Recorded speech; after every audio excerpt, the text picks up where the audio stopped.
for those that don't know, Minilik, son of El Licenciado Damaso Lopez Nunez, the man who was the officer, the prison official that helped Chapo escape. Chapo brought him in. He became Chapo's right-hand man. Minilik is his son. Came up with the Chapitos. Everybody was cool. Everybody was hating on each other. They were friends. They were foes. Things happened. The Chapitos got them out of there. Got the family out of there.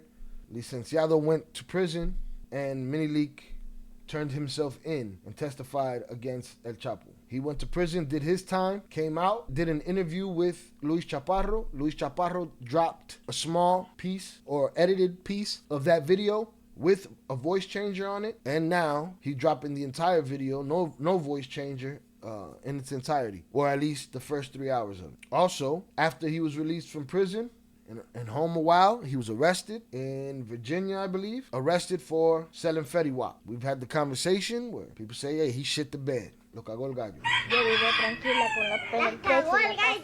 Had his second chance and threw it away. He is also rumored and legend to be Oakland Leaks, popular YouTube channel that had legit information that was kind of one-sided against the Chapitos. But there's never been confirmation that it's him, that it's not him. You know, it is what it is. That'll be an ongoing thing. To me, it doesn't matter who the mask is on. The information matters and who that's coming from. So now we also hear that Minilik has made I don't know if he's made another deal. Yeah, he's had to have made another deal. Yeah, he pleaded guilty and they sentenced him to 5 years. We spoke on what he's going to do with that 5 years, and I think the conclusion we came to was 18 to 24 months, maybe less than that. So now we're going to break down this interview. This is an interview fresh after he got out of prison, after he had turned himself in and testified against El Chapo per his father's request, as we'll find out. My question is, why he dropping the interview now? I'm curious. My thoughts is, dude's name is in the news because of his sentencing, and he's just going to capitalize and utilize the content that he has in the stash to make some shit happen, get some views. That's all I could think. We'll see. And and to do it without a voice changer, maybe he feels less threatened by him at this point. I don't know. You're the first Mexican drug trafficker with a significant presence in this business and surrendering to the United States government. Tell me a little bit about how you feel in that respect. I mean, there've been Colombians that have done it, and they've done that at a good level, but no Mexican. I guess the twins don't count because the twins was Americans. He said exactly. According to what they told me, I'm the first. Does that make you feel nervous? Does it make you feel good? Make you feel uncomfortable? It's not about how it makes me feel. I see everything in my life as stages, steps that I go moving forward. Like everyone else, I had my childhood, my youth, I went to school, then I got started in this business. Going to work was another stage of my life. That was the next step. And then the moment came when I decided to surrender to the justice of the United States. All right, kids, there's the message of the day, kids. Anarcho Jr. just told you that that's how he sees it, as steps. I lived, I hustled, I talked. Those were his steps. He's telling you that if they feel like that's what it is, then that's what it is. Miss me with the no snitching bullshit.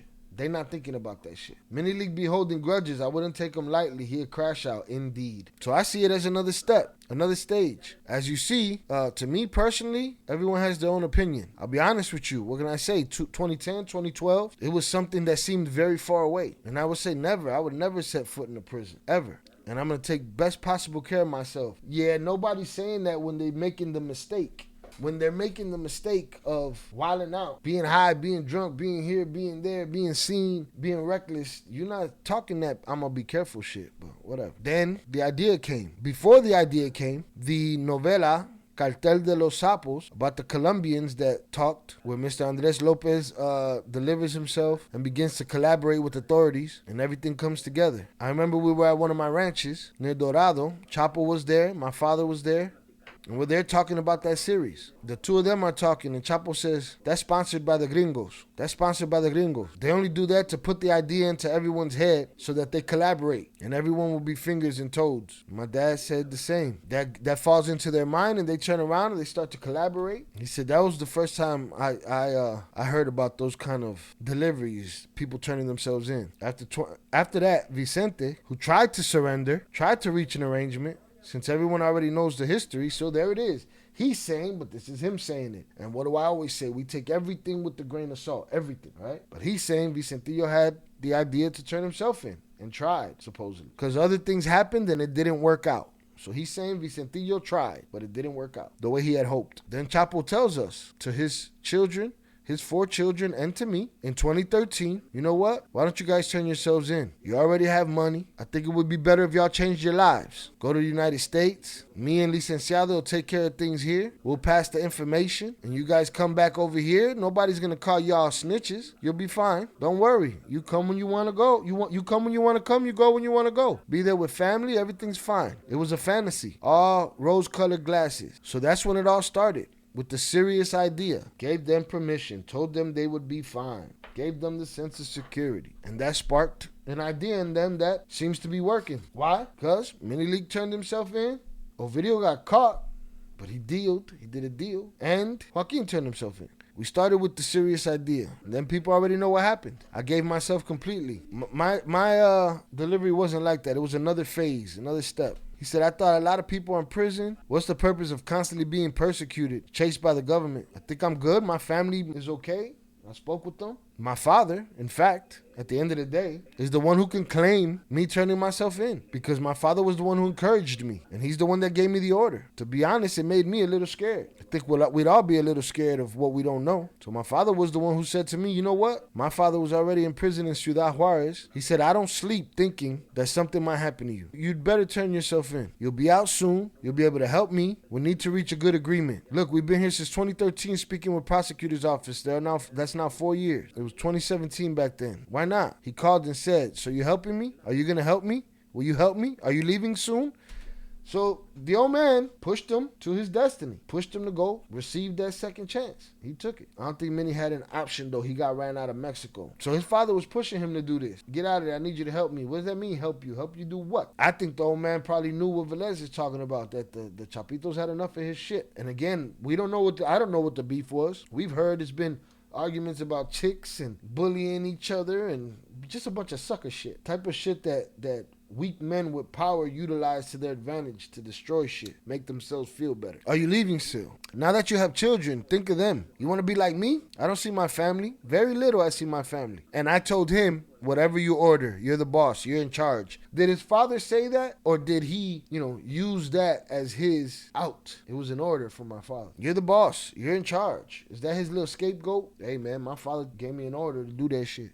No, son, turn yourself in. You'll be out soon. You have a lot of information. I said, if you say so, I'll do it. He said, yes, please. And that's why I received the order. Okay, I surrender. I mean, we were having these conversations since 2013. Okay, so I'm telling you, I saw it as a stage. Oh man, these guys will snitch on your ass, right, kids? They'll snitch on your ass, and then when it's time come for somebody to say, why you snitch on them, man? It's just another step in the process. Just the next logical move. What you want to be in a game like that for? Another stage. We have to do it. It's our turn. Let's do it the right way. So that delivery was a stage. It's not that I feel proud. It's not that it feels good to me. It's not that I feel bad. Sure, if you put it on a scale, it has its pros and its cons. But what can we do? We're already here. We did it. And thank God we did it. We succeeded. We outside. Look, all this relationship with Sinaloa really started with Chapo and your father. But eventually, you went on to have a role as that of a protagonist within the operation inside the cartel. You've described yourself as the most prized godson and Chapo's favorite. This guy talks like that, like that's how he was known. He was known as the one that would walk around like I'm the shit. No wonder they was beating his ass all the time.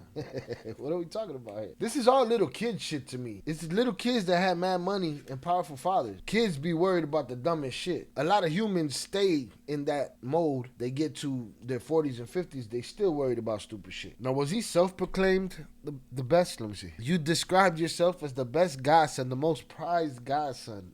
What? Who cares? And Chapo's favorite, and one of the cartel leaders. Now, was he all those things? Was he a leader like that? What was it like from going from the godson of Chapo to more of a lead role? Did he have a lead role? A lead role in what? Does he fancy himself a Vicentillo, the heir to the Iron Throne? Everything's earned. Obviously, being born in is not the same. Being born in a different place far from all of this, or to be born and have a father that's either involved and has relationships and is involved even up to the bone marrow. Of course not. It obviously benefits you or affects it. However, either way, my father was, of course, the one involved with El Chapo. What made them call me the godson and spoiled and all of that situation? Well, it's because my father was the person who was most trusted by Chapo, the closest to him. So Chapo lived a lot of the time in El Dorado because it was one of the places you could call most secure. He spent a lot of time with me and my father. We looked at each other very often. We saw each other very often when there were meetings, as those meetings were in the close parts of town in El Dorado. Deals for the Cross of Lota, which was an area that we controlled. They were always on our properties, and obviously Chapo slept in all of them, all of our properties. So that's a closeness. Chapo saw me a lot. He looked at me a lot. Sorry, pause. When they killed Chapo's son, Edgar, I was one of the closest people to him. He was one of my best friends. We got along very well. So I think El Chapo saw something of Edgar in me. That's crazy. I mean, it's crazy to, it talks to personality. Or it was really like that. I just don't know why it became such a big deal that it caused tension in the ring. He saw aspects of Edgar in me. I'm going to tell you why. In Sonora, in 2009, Chapo used some properties of ours. We were there to hide. And in those places, because El Chapo would arrive practically alone, he'd arrive with Emma, with the cook, and one secretary. He didn't have security. Those who were there were people from my father's circle and my gunmen, and me and my people, we provided security. So I had to live with him there a lot alone. I'm telling you, because Emma was in her room, the cook's in the kitchen, Chapo's secretary on the porch, attentive to the phones, and Chapo and me in the sala, in the living room. And he spoke a lot with me. He would ask me a lot about his son. How was Edgar? What was he doing? What did he like to drink? Which musicians did he listen to? In other words, he was always questioning me about Edgar. He asked about all his children, but mostly of Edgar. He asked about Edgar a lot. He asked, and who did he get along with? And I was wondering about all the narco juniors from Culiacan and Alfredito Beltran. How is he or she behaving? Oh, so he already knew this guy was a talker. Listen, man, this is gonna go into a Cartel episode. Cartel with 2 L's. Because I keep reiterating, everybody was following the playbook that Chapo created. Mind you, yes, information on the criminal side, information on the police side, information is always important to get. But he created an atmosphere of this kind of shit. He knew this kid would talk. Let's talk. Yeah, let me ask you nicely these questions. Papa, he was interrogating you. He knew you was a talker. He should have known that you'd be in the courtroom talking on him. How is this one behaving? How is that one behaving? But he'd always get back to Edgar. Would he stay up all night? What kind of lover was he with the ladies? Did he have lots of girlfriends? That has to be a regret for a father to not know those things before your son leaves this plane of existence, especially when it came down to the family business and why he was gone. So I was telling him, yes, we used to go to parties at the ranches, to hotels, and he liked that. So I suppose that's why he knew about my relationship with Edgar. He knew that Edgar appreciated and looked up to my dad as his father. He would say out of his mouth, my dad in the mountains is a Chapo, but here in Culiacan, it's El Licenciado is my father. That's crazy. Could be true. People say things. So there was that closeness with Edgar. So I think it could have been around there, Chapo feeling something as his son. That's when I asked Chapo to be my godfather. Chapo was my best friend by wedding, not how people say by baptism or first communion. I don't know, whatever they're inventing. He was the godfather of my wedding. That's when I proposed it to him. It sounded like fanboy shit, no? Dude he looked up to, all right, cool. That turns into legend that turns into all kind of other shit. Arguments, fussing, fighting, digging up each other's family burial sites. He gladly accepted. So I'm telling you, why is it that I'm the spoiled godson? Because, for example, Chapo used to go to the baptisms of my children. Chapo used to come to the birthday parties. On my dad's birthday, he would come to the birthday parties. He spent New Year's with us. If it was a party if it was some woman's party, Chapo was going. And then people started seeing that. This sounds so lame, though. You know, everybody looking around who's going to whose parties, but that's the political structure in the game. So he's saying that's how I'm known as the spoiled godson, because he used to come to all my kids' parties, come to all my family parties, okay? And people would look at that and say, how can that be possible? That Damaso got married and Chapo went. Chapo's son got married and his dad wasn't there. Why is it that the baptism of the son of Damaso and Chapo's there? And why is it Ivan's son's baptism and Chapo's not there? Oh man, this sounds like some childish shit between a bunch of spoiled kids. People were the ones who started commenting that, and more than anything, to poison, even if it was unintentional. Because people talk, humans fucking empty, got nothing to talk about, want to talk bullshit. So why are people like that? People saying that he loves Minilik more than his own children. People said that shit. Look how he pampers him. And yes, the truth is, I have to recognize that when everything was going well, people talking about me about whatever, Chapo always defended me immediately. He always advocated for me. He always loved me very much. He had the closeness with me to be able to be alone in a house in El Dorado and chat for hours on many other topics, family, work, etc., politics, whatever you want. So there was a lot of closeness, the coexistence, because he has a lot he passed along in El Dorado. I was sometimes on some of my property sleeping. Chapo would pop up, wake my ass up, come get me. Oh, don't worry, I'll go to another house. He's like, nah, we good. Stay here. I'm going to be here a few days. And he used to show up without notification. So that's why I was the spoiled son. All right, tell me how it is going from the spoiled godson of Chapo, or we'll say almost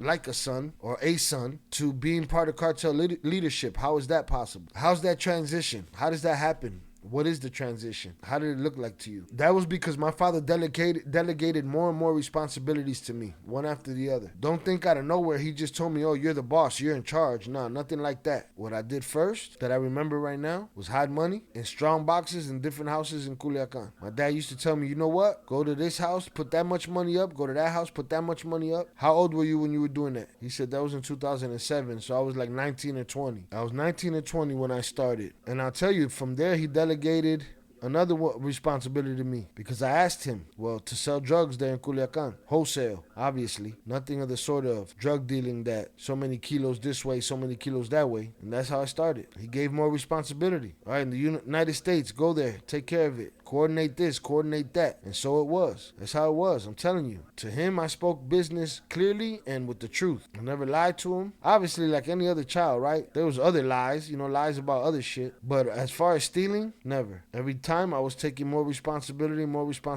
And I'll tell you later, because I know about wars. I had my own group of bodyguards, and as the problems grew, obviously I had to hire more people, leaders, gunmen for me. So I already created my armed group. They were already my bodyguards. I would have people where I moved, people in El Dorado, people in Culiacan, etc. And I'd have to put laboratories. We'd have to get chemical precursors. Money had to be made. One would move, look for friends, cooks, places around here. Dad, I have a place here up in the mountains. They can cook for us. All right, go ahead and do that. All right, do this, set up that. I got clients in the United States. Sell me this many, sell me that many. Good. All right. One thing led to another, and always from less to more. When you talk about the wars, what do you mean? The wars with other cartels, the internal wars? Describe that a little bit. The stage of wars and how you get involved in that. In 2017, there was already a war against the Carrillo Fuentes. Well, something that happened to me was back in 2008, when we went bad with the Beltran Leyvas. And from there, I had to hire escorts, bodyguards. They had already gave me a bulletproof car, armored car. That was the war. The first time I had to say, nah, I have to take care of myself. I need to locate the enemies, because if they locate me first, I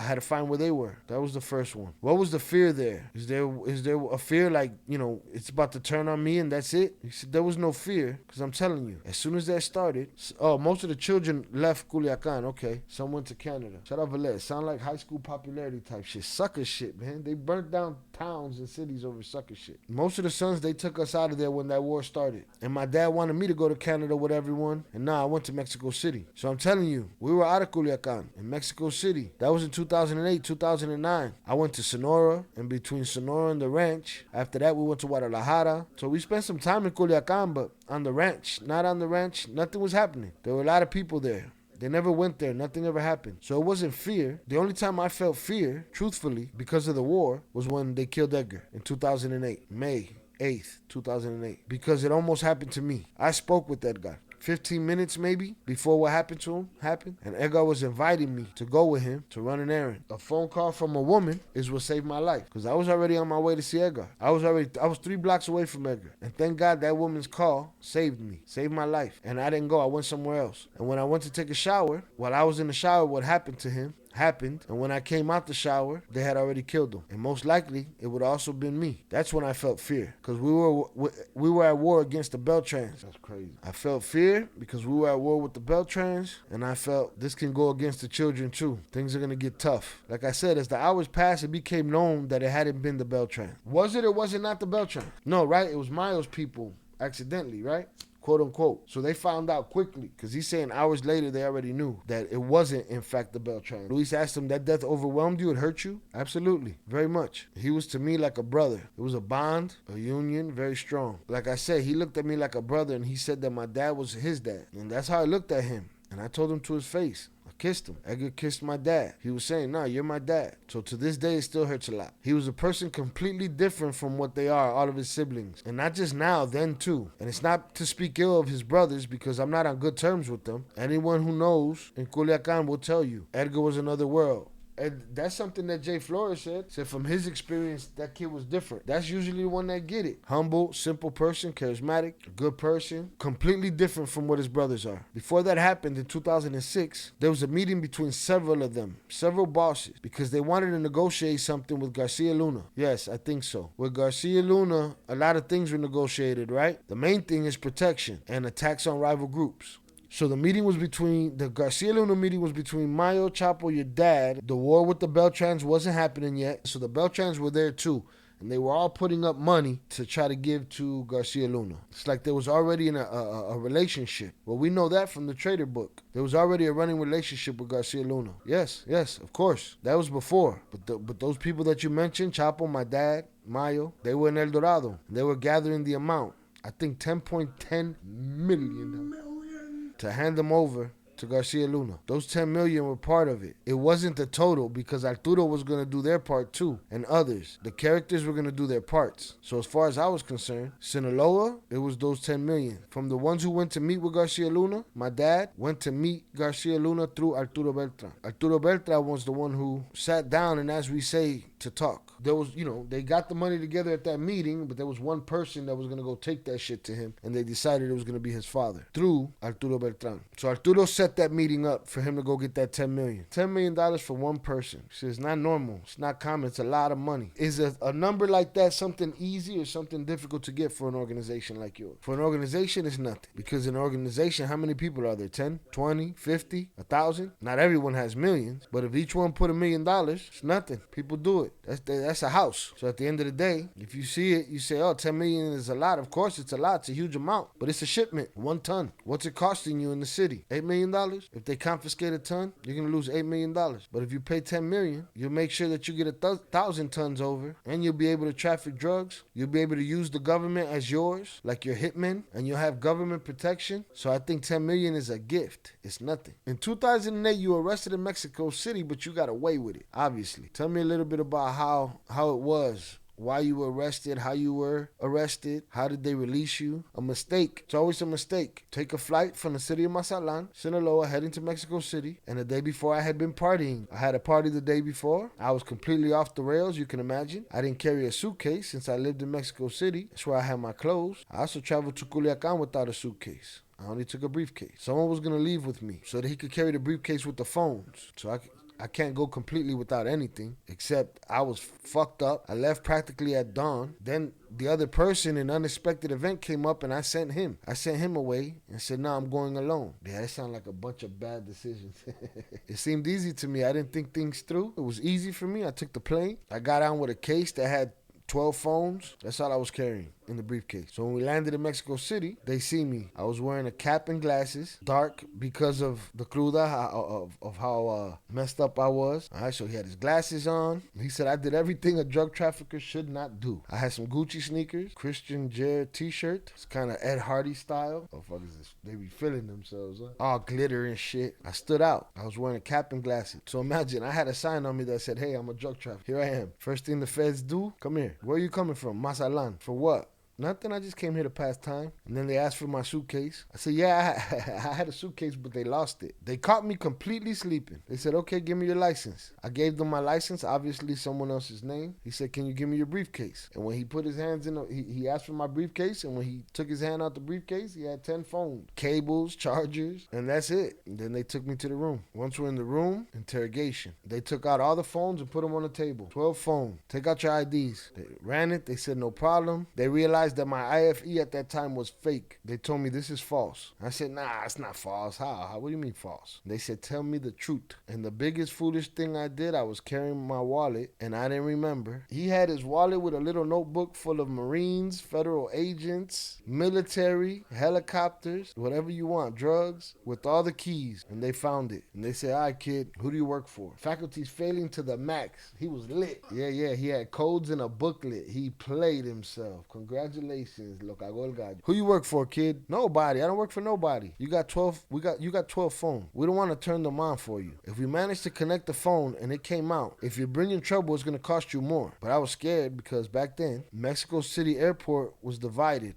One part of it was controlled by Arturo Beltran, and the other part was controlled by Ray Zambada, Miles' brother. So I said, if these feds work for Arturo, they're going to take me to Arturo, and he's going to rip my head off. So I said, let me make a call. I made a call to one person, to an uncle.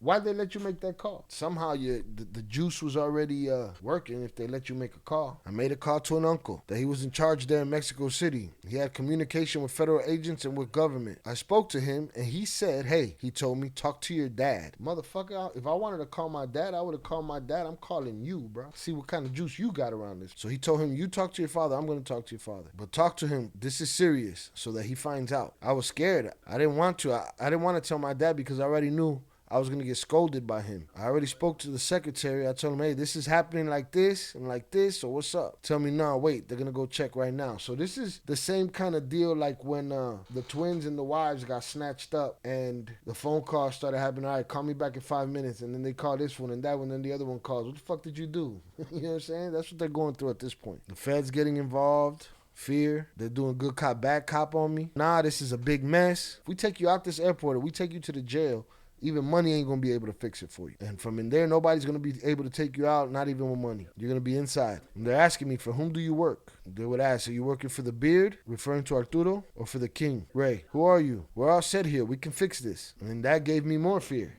He said, nah, I don't work for nobody, none of them. And I'll tell you, hours passed. I lasted hours. That's willpower. He lasted hours. I went out again to call because inside that room wasn't getting a signal on the phone. Like if they had signal jammers in there. And I would go to the bathroom. Boy, they let you walk around a whole lot, huh? There were 2 police escorting me. He was talking on the radio. He was speaking on the radio. He said, hey, tell my dad he has to fix this because at 6 p.m. it's a shift change. I remember they called dad, whoever the boss is, I guess. They didn't know who they were dealing with. They was treading lightly too. That makes sense. Yeah, let's walk this fool to the bathroom. Let's push them to fix this shit. There's a shift changer coming. Right? We need to get this taken care of right now. We don't know who we got in our hands right here. If the shift changes, they're going to take me and that's it. There won't be any more ways to fix this. I'm going to the bathroom blind. They said, don't despair. They're coming. They're getting ready to come for you already. And the police will come. Hey, you don't want a little apricot, little water, little cafecito? No, a little saca la bolsota or something. You know what I'm saying? A little something for the cruda that you got going on right now. Nah, I'm straight. Thank you, man. You know, I mean, a little bump or something. You know. Oh, he said then the bad cop will show up. Right, you're going to bring a big fight? Honestly, it's going to go bad for you. If they don't arrive by 6, there's 1 hour left. You're fucked. Okay. Then a character arrives because the federal police, they only had a belt where they had their gun, their flashlight, their handcuffs, and their rifle. When a person arrives, they arrive, an elderly person, I don't know, over 65, and a man arrived with a lot of rank on his uniform. He had decorations everywhere. And I got scared because they arrived behind him in a small room. There were 3 police officers. And the character arrived with between 15 or 20 federal police officers, but all with rifles and wearing hoods. And I said, aquí lo cagué yo. Crazy. The general showed up, boy. General got juice. He said, I'm done. I'm screwed. And right there I had fear. And that character asked something in code, some number. He asked, where's 27? Okay, it's already done. He said, you are? And he told me my name, Daniel, the one I used for traveling. Yes. And then he gave instructions to the feds. Give him everything. Make sure he doesn't leave or lack anything, and immediately escort him to the exit. And the feds were left with their jaws on the floor wondering what happened. He said, listen, but no, I'm giving you an order. Okay. They put everything in the bag, so they tore up his ID and he made them glue it back together. So I told him, listen, man, I brought this. Another piece of evidence, according to them, I don't know. And they broke it. What? Yo, so listen, when the power arrived to save his ass, he utilized that little bit of power that he had to say, hey, you know what? Look. And that the general told them, glue that shit together and give it back to him. And they glued it back together and gave it back to him. The general approached me and said, tell me how you are. How did they treat you? And I said, good. I said everything was perfect. He said, okay, say hi to your father and tell him we're at your service. Don't worry. If anything, he called me immediately. And I said thank you to him. Boy, that's why they kept doing what they do. I tell you something. Simply in the way he said, I lasted an hour of them grilling me. I lasted an hour and I didn't break. If they didn't come save him, he would have broke that day, no? What do you think? He sounded like that hour and a half was a victory and shit. He said, and he said, tell your father thank you. He already knows what for. I said, perfect, thank you. He said he turned around as we got to the exit. He shook my hand. He turned around, walked away. The shit didn't even last 5 minutes. 5 minutes. He turned around and he went with all the feds and the hooded figures. As they escorted me to the exit, they said, what about your money? I said, what? I don't know. I told him, ask that man. Oh, the feds was trying to get paid at the exit. He was like, nah, go talk to Buddy. I ain't got nothing for you. He said, forget it. Give him everything and let him go already. That's how I got away that time. And when you say this character, meaning the general or whoever, to put it mildly, is somebody who you can't mention because someone is, still probably out there. He says the truth is I never knew his name. But he said I never knew who the man was. Nah, he said because think about it with the nerves. I'm telling you, he wasn't even there 5 minutes. Believe me, I didn't even want to look him in his eyes. When he arrived, I was scared because I thought that this was it, that they were taking me. But then it was quick. I found out who he is. A character, because he arrived looking like a character, like a high commander. But I don't know who he is.